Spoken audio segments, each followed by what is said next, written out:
हम सब लोग किसी न किसी बुरी आदत से परेशान रहते हैं और बहुत ही कोशिश करने के बाद भी वो आदत नहीं छूटती है और हम लोगों को वो आदत छोड़ना बहुत ही मुश्किल हो जाता है। अगर हम लोग अपनी बुरी आदत को कंट्रोल कर ले तो कभी भी हम असफल नहीं होंगे।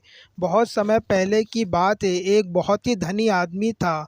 उसका एक ही बेटा था और उसकी बहुत सारी आदतें बहुत ही बुरी थी।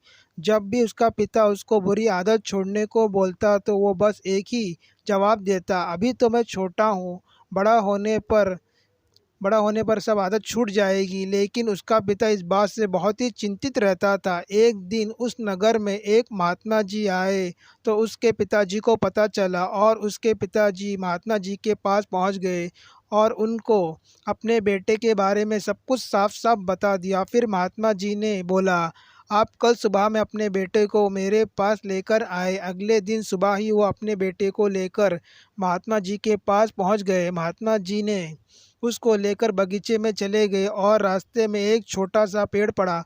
महात्मा जी ने उस पेड़ को उससे उखाड़ने को कहा। वह तुरंत गया और पेड़ को उखाड़ कर फेंक दिया।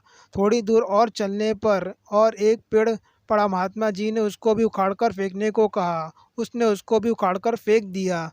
लड़के के पिताजी सब कुछ बहुत ही ध्यान से देख रहे थे। कुछ ही दूर और चलने के बाद एक और बड़ा मजबूत सा पेड़ दिखाई दिया। महात्मा जी ने लड़के से कहा, इसको भी उखाड़ कर फेंक दो। वह बहुत ही तेज़ी से गया, लेकिन वह उस पेड़ को उखाड़ नहीं पाया क्योंकि वो बहुत मजबूत हो गया था। फिर महात्मा जी ने उस लड़के को बुलाया और बोला, जिस तरह तुम इस पेड़ को नहीं उखाड़ पा रहे थे, उसी तरह तुम अपनी बुरी आदत को बड़े होने पर नहीं बदल सकते हो। लड़का इस बात को समझ गया और अपनी सारी बुरी आदत छोड़ने की कसम खा लिया।